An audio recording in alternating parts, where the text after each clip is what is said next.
So it just occurred to me with all the light colored things that I'm unboxing today, I really should have worn a darker colored shirt in order to contrast it. My bad. So this package showed up, let's see, today is Sunday. This showed up on Friday. So, no, it's popped up on Tuesday. And I think Ectotron popped up on, was it Monday or Tuesday? Yeah, Tuesday. So these were separated by like 4 days. 4 days.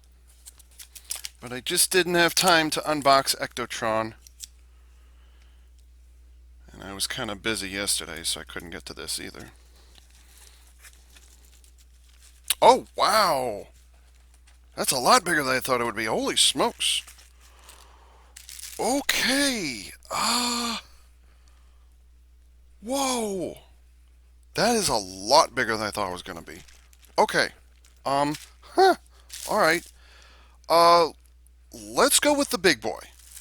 This is going to be my biggest, this will be my biggest Eaglemoss Star Trek replica yet. The U.S.S. Excelsior. The XL class version, of course.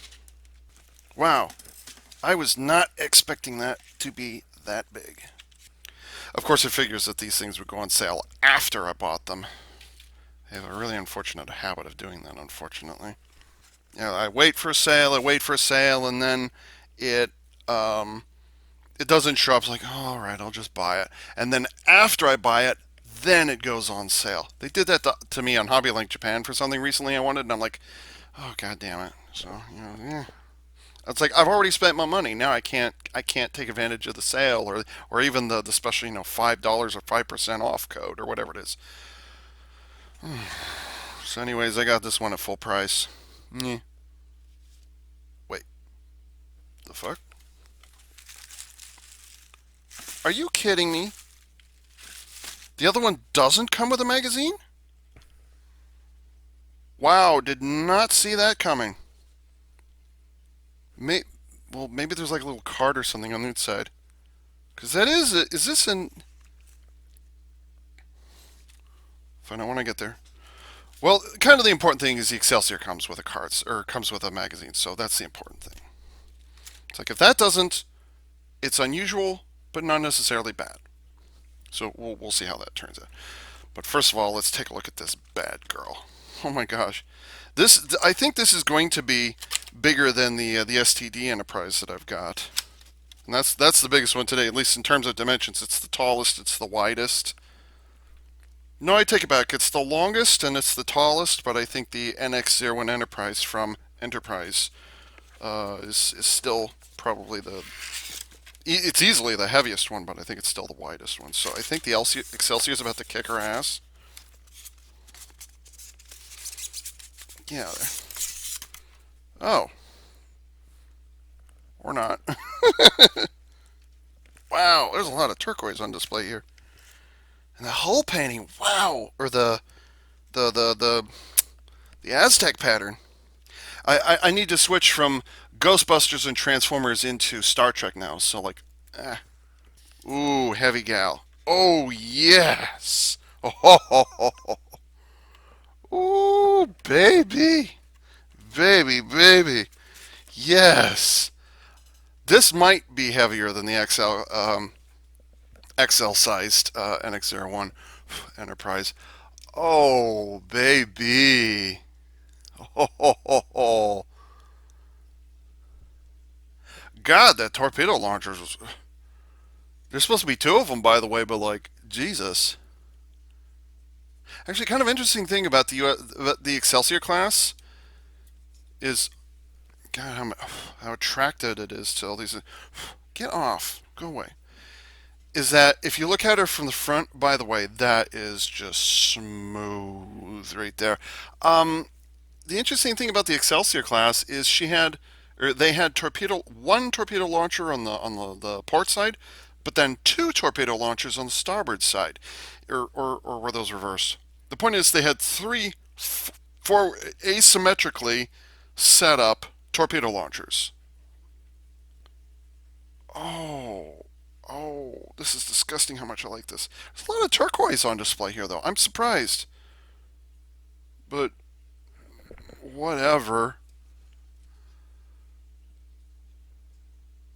And this is the Excelsior, but it's NCC 2000. This is not the experimental. This is not the NX numbered. So technically, this Excelsior is from Star Trek Six, The Undiscovered Country, not from Star Trek's 3 and 4. So just to let you know, there is a difference there.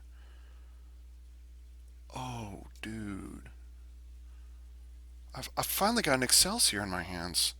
Like I've always wanted one. Wow.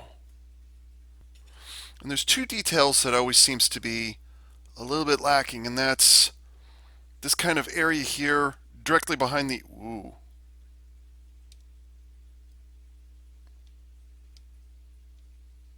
Okay. I thought the nacelles were popping off the thing. So there's two things. There's kind of low detail things when it comes to the Excelsior class that we really don't know that much about, and that is the kind of the whatever the hell this is. Like this is the shuttle bay right here, and then like whatever the hell this is supposed to be up here, we don't know a lot of detail about that. So it's good to finally be able to see what that is. And then the same thing we said for this right here, although to be fair, compared to the rest of this model, that's a bit underwhelming right there.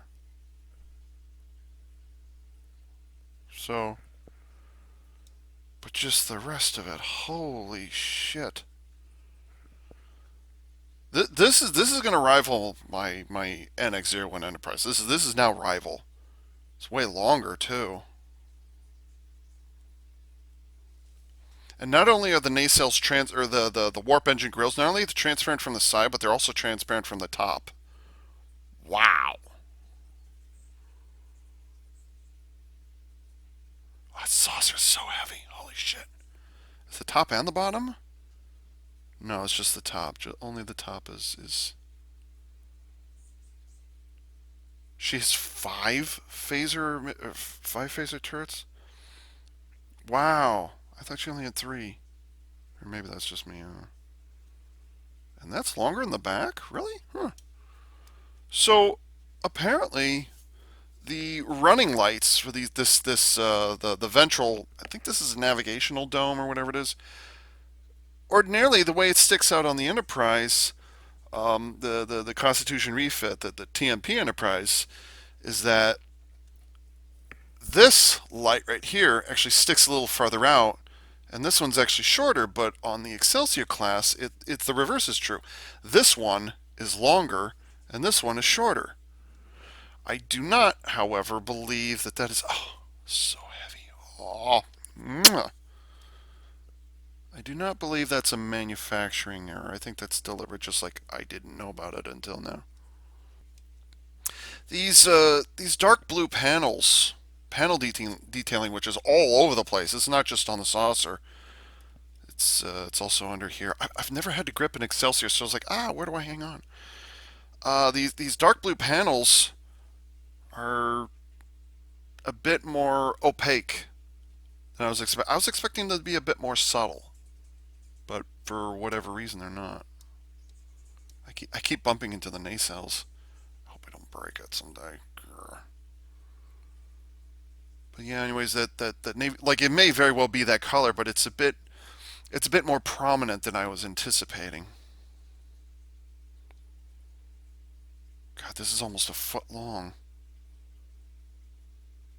In was it 1984? Let's see, when did? No, I think Wrath of Khan or no, I think was Search for Spock in 83 or 84? I think there was in 83 because that's when because I remember there was the big competition inside of Industrial Light and Magic. Like, which movie did you want to work on? Did you want to work on Star Trek 3, The Search for Spock, or did you want to work on Star Wars Episode 3? Or, no, I'm sorry, Star Wars Episode 6, Return of the Jedi.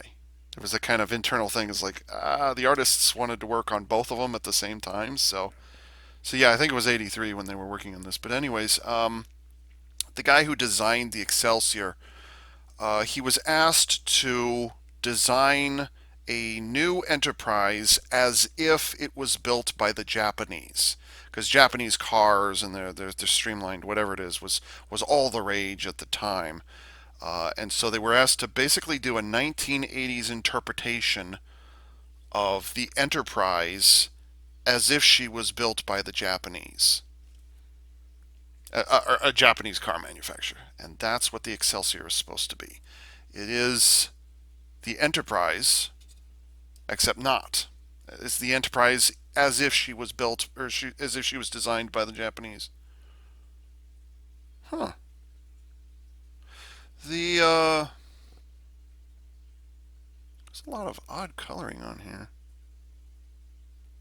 Why does it say Starship Excelsior on the side? That's weird.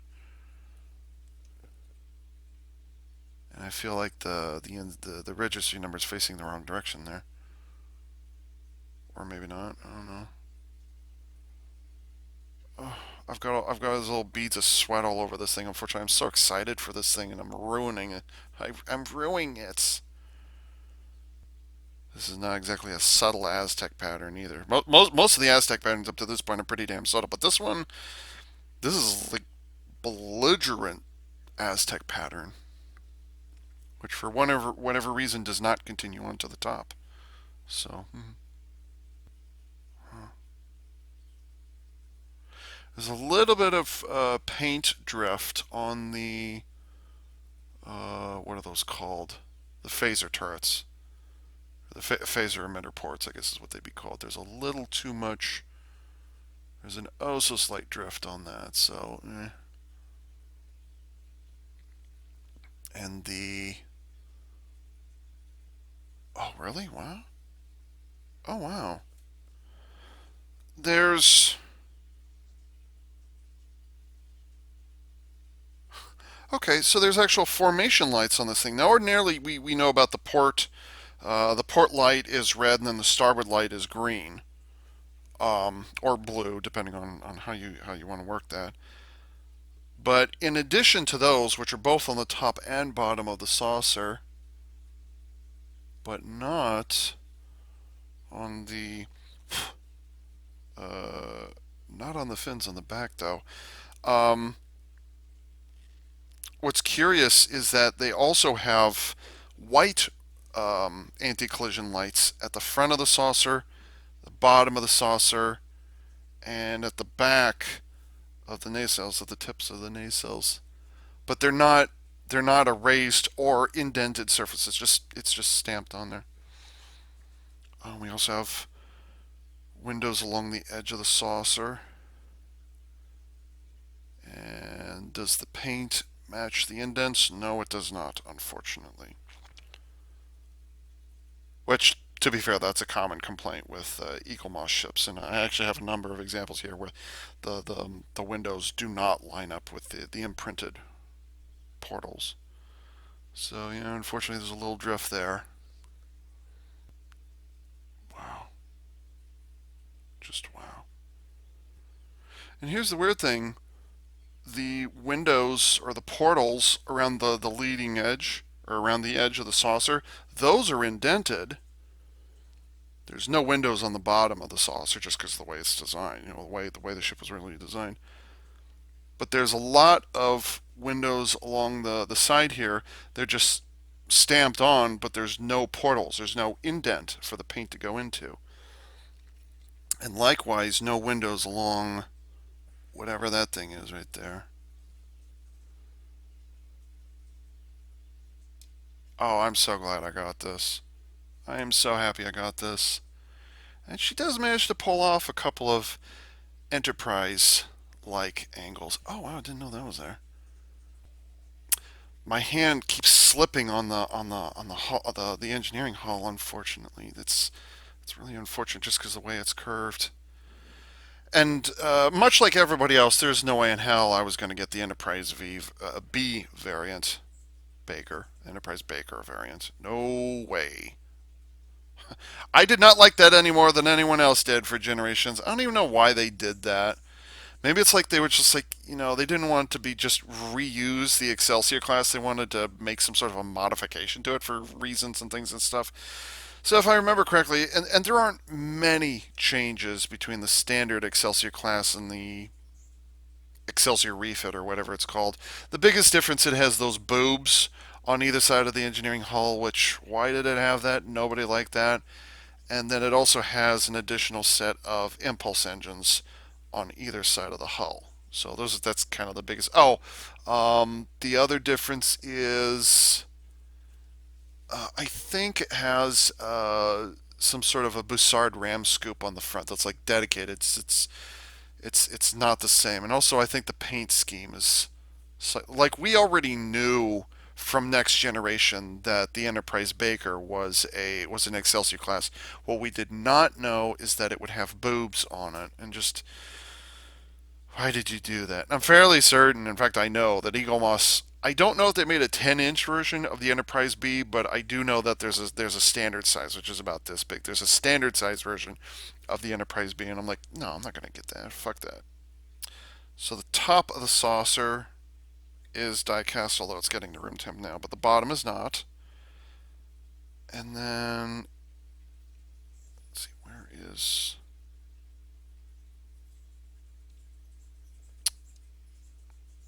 the top of the engineering hull is metal as well,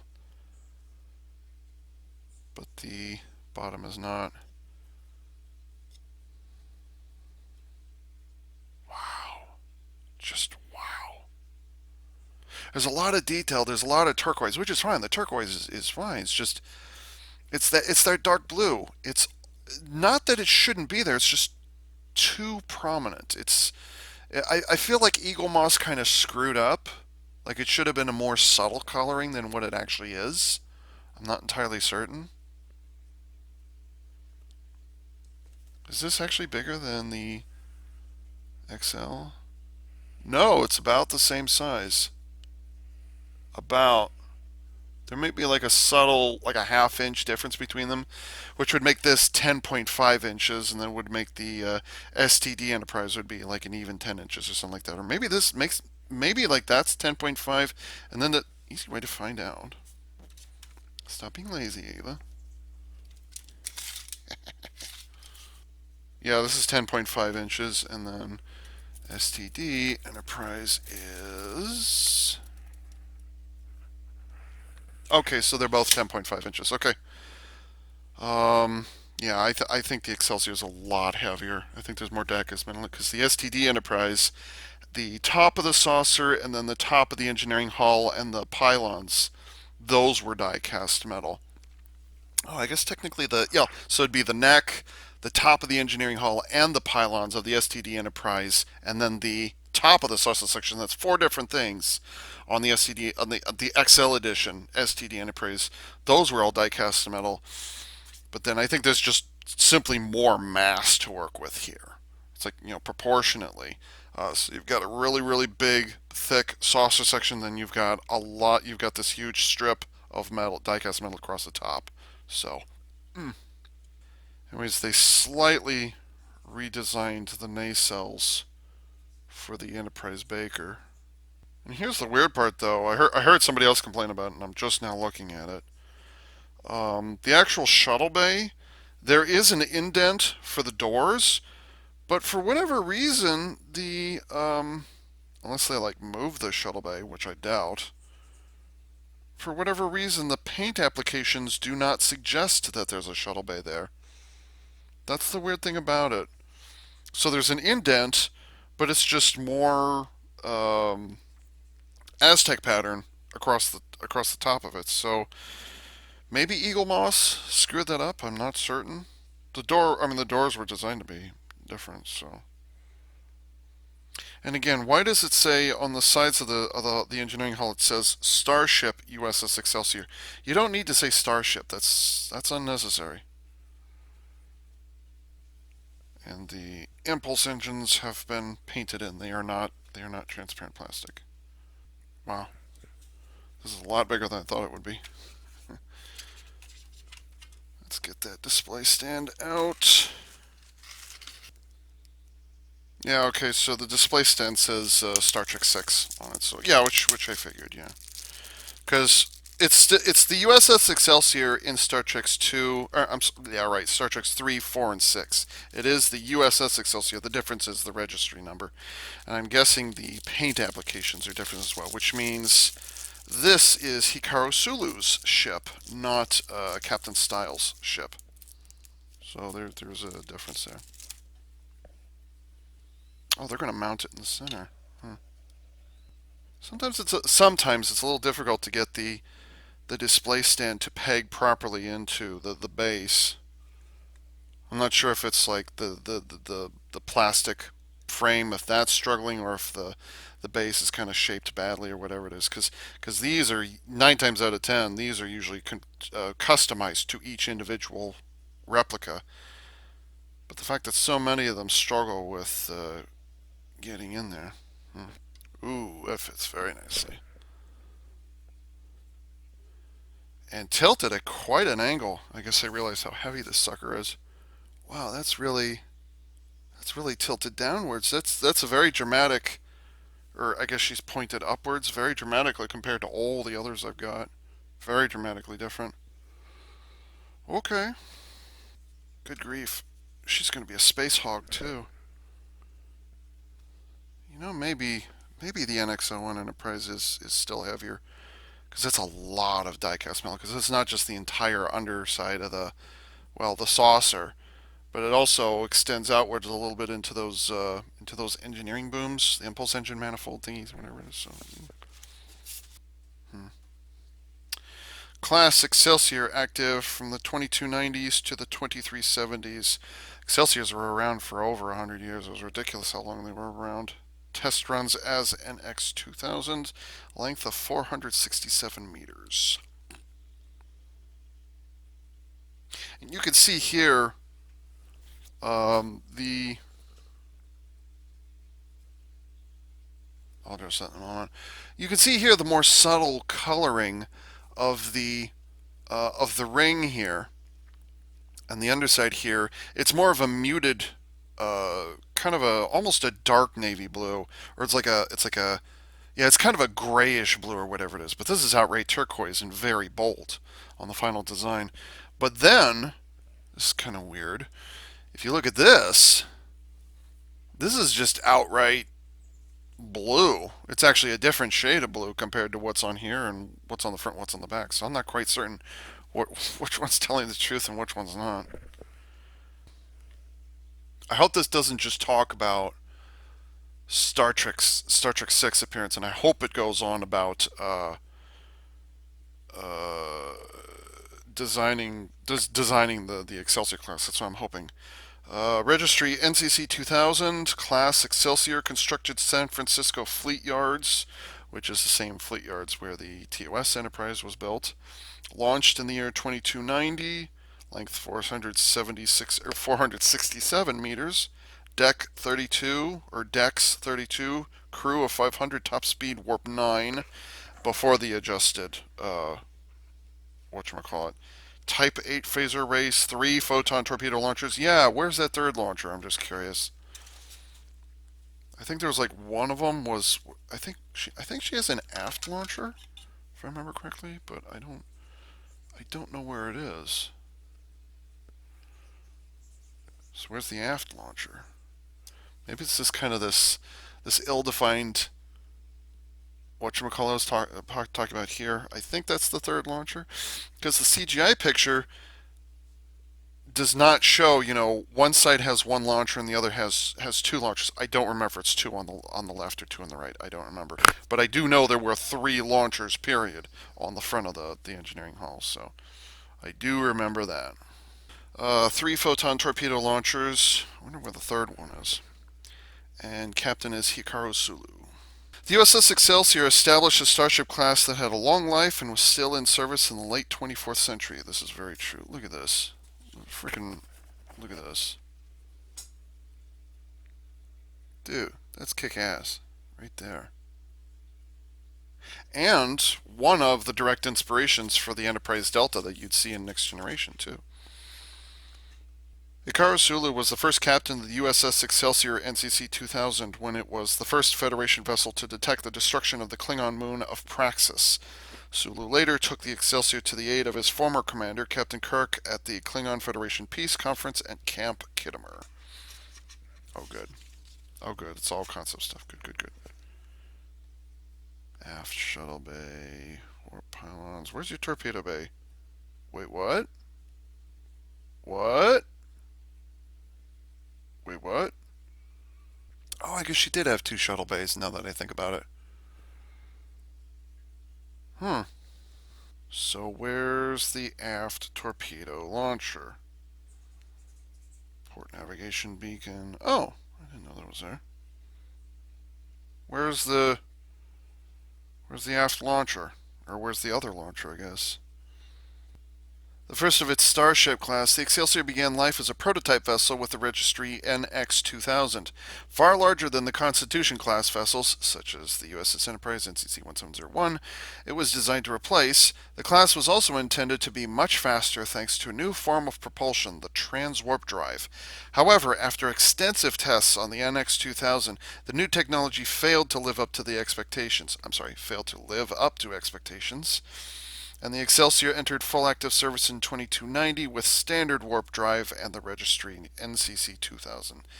Many more Excelsior class ships were commissioned in the years that followed, including a variant with a larger engineering hull and additional impulse engines.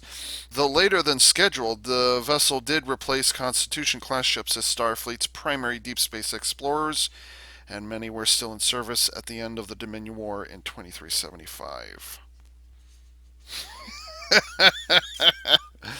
The very first thing I see here, and these are the concepts for Star Trek 3. I see it right here: young minds, fresh ideas. I love it. Labeled Excelsior Design Number 1 and dated February 25th, 1983, which would be, let's see, 5 months after I was born. This duplicate of a sketch by Nilo Rodis-Janero, I don't remember, has echoes of the Reliant from Star Trek II: The Wrath of Khan. Yeah. Taken from the same sheet as the image on the facing page, this Excelsior concept has more swept-back pylons but retains the flat-topped aircraft carrier shape of the secondary hull. A more compact version of this ship above, this Rodis-Janero sketch, I'm sorry if I'm saying his name wrong, sketch fed into the design of the U.S.S. Valiant, which became the Grissom in Star Trek III, pictured below. I did not know that. Oh, there's totally a ship I need. I need to get no berth class now that I think about it. Ah! Some elements of this powerful angular design foreshadow the look of the Dreadnought class. Oh, fuck you. Some elements of this powerful angular design foreshadow the look of the Dreadnought class U.S.S. Vengeance in Star Trek Into Dankness 2013. Why would you point that out unless you already, unless it was specifically credited to? Why would you say that? That's stupid. And besides, it's a concept image. Of course, it's going to have sharp edges to it, except for the saucer. Why did they put that there? Unless they specifically say that the concept images for the Excelsior were later used for the U.S.S. Vengeance, which, by the way, no, I still don't like to this day. I don't know why they say that there. Yeah, I've seen this. I've seen these pictures before. These are concept models for the Excelsior. These are physical models, concept models that were made here, and then another pair of them down here. So I've seen that before. If I remember correctly, one or both of these Excelsior concept models actually made it into the debris field in Best of Both Worlds Part 2. As the Enterprise Delta is coming through after the Battle of Wolf 359, some of these are, or one or both of these are sitting in the debris background. You can't see them well, but they are there. And one of them, I'd have to think. I think one of these two is seen in the background of Star Trek 3, where they actually took a photograph of the model of these concept models, and as the Enterprise is coming into space dock in Star Trek 3, You see that the camera, the Excelsior's over here, and the Enterprise comes in like. The Enterprise kind of comes in like this, and the Excelsior's sitting here. Well, if you look like over here or over here, one of the Excelsior concept models is kind of sitting in the background. I hope I can find a picture of that shot, but it is there. I don't know. They might have it in here.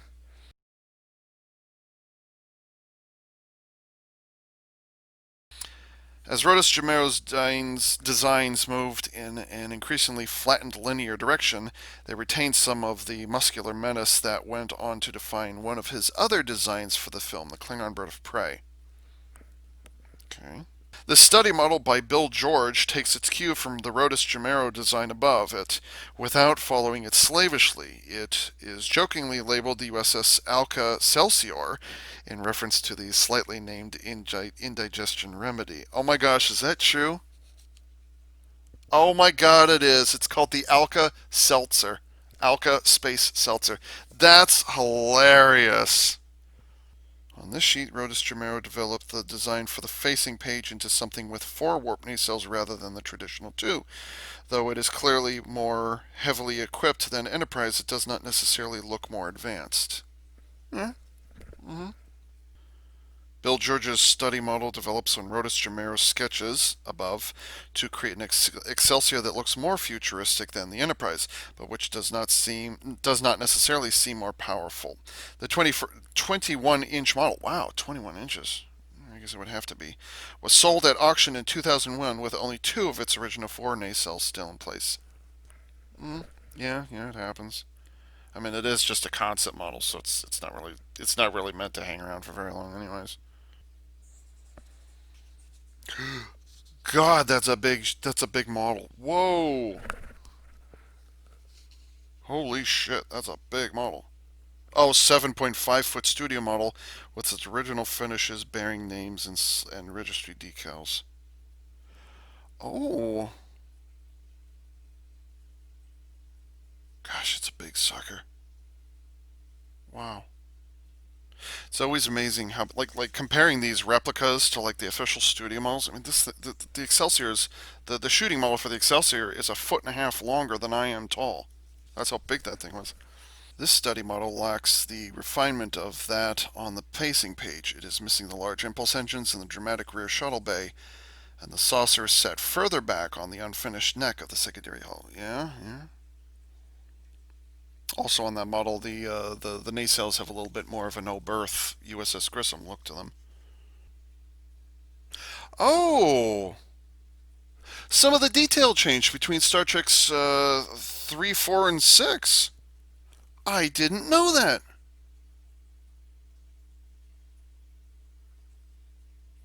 Huh. Huh, I didn't know that it underwent some change. I didn't know that the model underwent some changes because I noticed there was a detail on the top here. You know, with the blue impulse crystal or whatever it is on the top of the refit Enterprise or whatever it is. Well, there's something similar on the Star Trek 3 Excelsior, which is different from what I've got on the replica here. And then it shows. Well, let me just show you. So here's. Oh God, I almost knocked that over. So here's the Star Trek 3 version, and you can see how freaking big it is, by the way, I should point out. And there's how she appears in the movie, obviously. I totally can't see what I'm doing. So that's all well and good. And then they show a number of different slight repaints. So, for example, this top one here, the Excelsior model relabeled as the U.S.S. Hood for Star Trek The Next Generation. Uh, so that's the hood. And then this is the model renamed once more to become the U.S.S. Melbourne in Deep Space Nine. That's the middle one there. That's the U.S.S. Melbourne. And then the bottom one, the modified ship with additional impulse engines, nacelle cap fins, and the U.S.S. Lakota markings on display being sold at auction in 2006. So this is what it ultimately becomes. I wonder if this was modified into the Enterprise B. Like why would or yeah, I wonder if this was modified into the Enterprise B model for Generations. So they made a 36-inch model filled with it was made by Greg Jean, who's a very big name in Star Trek in the Berman era of Star Trek. model maker, very prominent person, filled to the brim with LEDs. Or no, I'm LEDs. No, those aren't LEDs. Fiber optic. I'm sorry, they were filled with fiber optic cables. And it's showing a bunch of examples here. It was seen in Next Generation. It was shown in Voyager, and it was also in Deep Space Nine as a number of ships. In 1996, as part of Star Trek's 30th anniversary celebrations, the Star Trek Voyager episode Flashback was set partly during the events of Star Trek Six: The Undiscovered Country, or at least within the long-lived Tuvok's or Vulcan Tuvok's memory of those events. This episode made use of stock footage of Captain Sulu's U.S.S. Excelsior from the film, that being Star Trek Six. But the production team also hoped to film new effects shots using the Excelsior model. When it became clear that this would not be possible owing to the permanent nature of the changes made to the ship for Star Trek Generations, I think they modified her to be the Enterprise B. The model underwent its most extensive overhaul in 1994 when it was upgraded to become the U.S.S. Enterprise NCC 1701B for the movie Star Trek Generations. Okay, so the original 10-foot model was the same thing. Though this was an Excelsior class vessel, it needed to be clear to audiences that it was not the same ship from earlier films, which you didn't have to put boobs on it to tell us that. You really didn't. And really, it wouldn't have hurt anybody to know that it said Enterprise. All you had to do is, say the close up of the hull, it says Enterprise B, and it looks exactly the same. I mean, that was allowed. I mean, the USS, all versions of the USS Enterprise, they were never the lead ship of their class. The TOS Enterprise was a Constitution class ship. She was the second vessel to be made. It was the USS Constitution was NCC 1700. And then if you look at oh shoot, what was I just going to say? Yeah, then you've got the Excelsior class and the NCC 1701B, which you see in Generations, was actually much later on, after the Excelsior herself, because the numbering conventions change for each succeeding Enterprise. Yeah, I was wondering if the same model had been used for Generations. It would make a lot of sense to do that because they hadn't quite made the transition over into CGA models just yet for Generations. They had a couple in there, but not prominent like the various Enterprises. But I did not know that they made a smaller 36-inch Excelsior for the various episodes. Oh yeah. When it became clear that this would not be possible owing to the permanent nature of the changes made to the ship for Star Trek Generations 2 years earlier, the team decided to commission a whole new studio model, built at a more manageable and cheaper 36-inch scale compared to the original 7.5 foot build. The new model would prove to be the last on-screen commission built by Gregory Jean Incorporated, a model shop that had worked on the franchise since the 1970s. That's true. Oh yeah, I guess